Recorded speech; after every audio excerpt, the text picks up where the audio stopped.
The octagon pads that you see that go around the ship is part of the Spy 1 radar system, and that enables the ship to see 360 degrees without rotating radar. They can track, monitor, and engage about 100 targets at one time, and they can see 20% of the Earth right now, real time. I know because I've seen it. We have a floating dry dock here. Take a look at this with a Los Angeles class 688 fast attack submarine completely out of the water. Take a look at that off to the right. If you're wondering, how did they get that sub out of the water like that?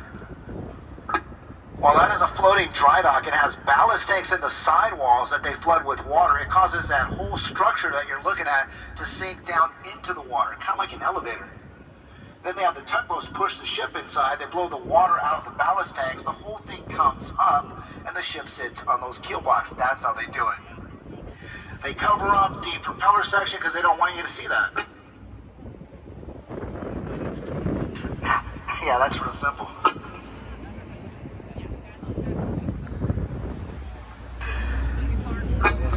And this is Ballast Point. This is the entrance out to the Pacific Ocean. And this area gets its name, Ballast Point, because the old sailing ships that used to come in used to have ballast to stabilize the ship. There would be huge rocks in there. And so then what they would do is they would dump all their rocks here and then go into port.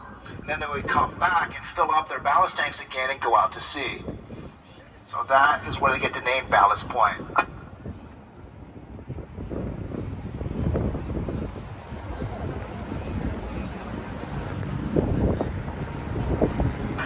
You can also see the Cabrillo National Monument up there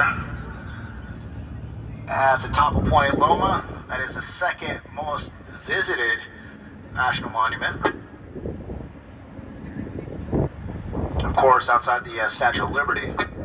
You can also see the old Point Loma lighthouse up there that we don't use anymore. So that originally was in effect, but what they found was when it started getting really foggy and the cloud layer was real low, that was one of the things you couldn't see.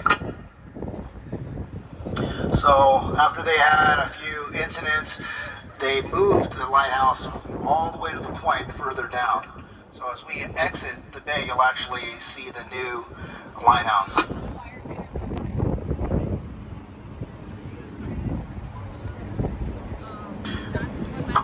You can look off to your left-hand side. You are getting a look, if you guys see in the background there, the famous Hotel del Coronado. And that is a historical landmark, completed back in 1888. First Victorian-style wooden structure to have electrical lighting. They filmed many movies over there, such as Some Like It Hot with Jack Lemmon, Tony Curtis, and Marilyn Monroe.